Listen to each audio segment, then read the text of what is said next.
Hello everybody and welcome back to my channel.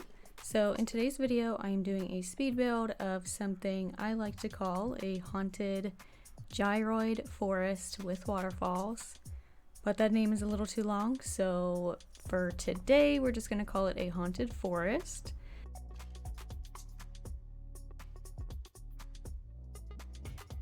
So this video is going to go in parts. The first part is getting the landscape ready. So I had to waterscape this pond out of here. I did not do any prior planning for this build. I just kind of went with whatever felt right in the moment. I have stated many times that I would not be doing terraforming on this island. So here I am, I'm putting my foot in my mouth. So rest in peace to my short-lived no terraforming island. And that brings us to part 2, where I'm going to be terraforming and getting most of the cliffs built up around the water below.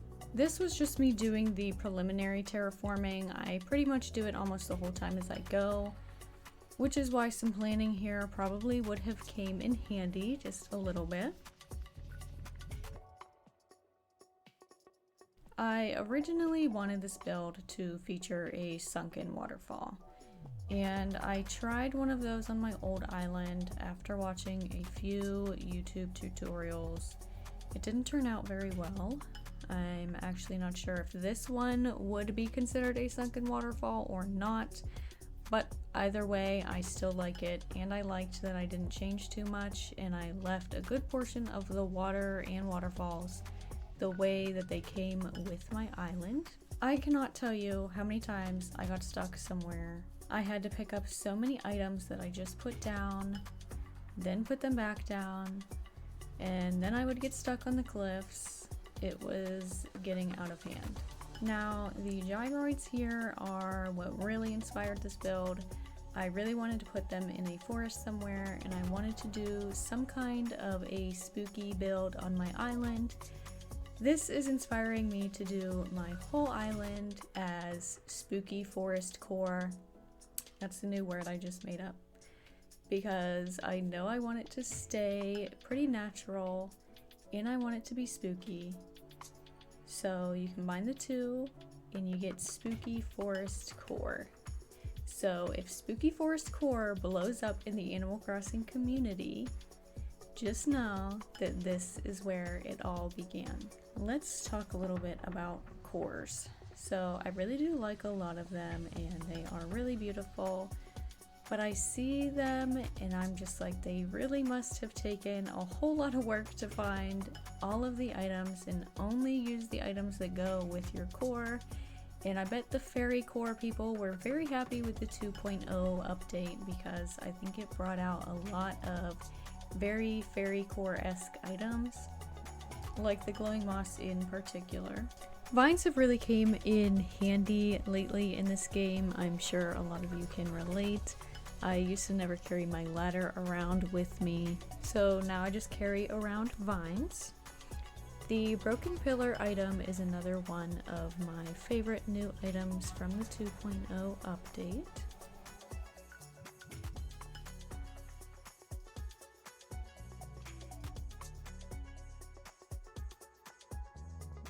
The glowing moss, I put it everywhere in this build, which was obviously a must with all of the glowing moss items I had in here as well.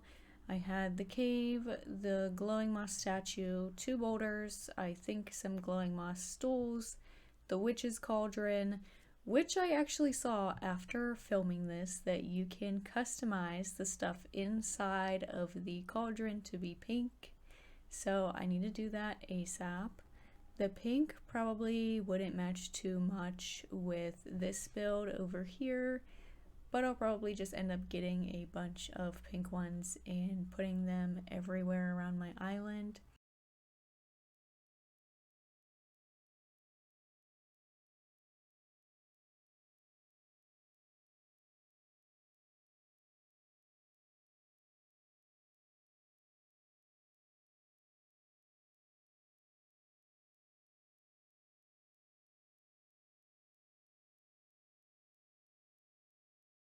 The skeletons in this build are my favorite part, of course. I love that they added that to the game. I wanted to add more items like the tombstone, but I didn't have it. And I'm sure this build will change over time and I'll add more stuff to it as I go.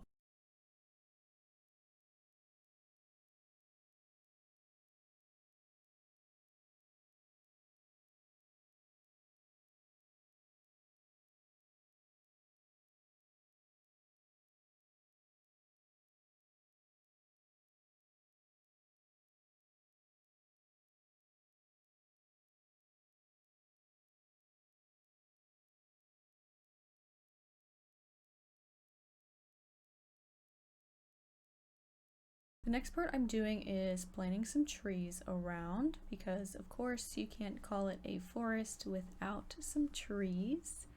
I am probably going to go back in later and add more just to make it feel as dense as possible.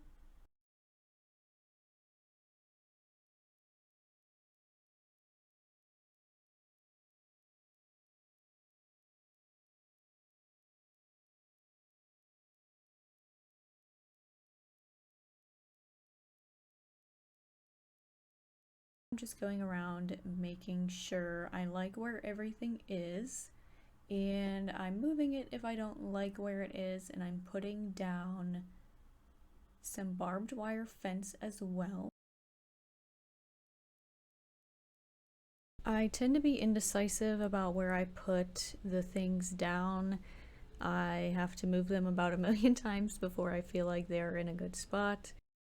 Okay, so as we're approaching the end, I want to say that I was very disappointed that I was not able to get a very good view of this build for you guys.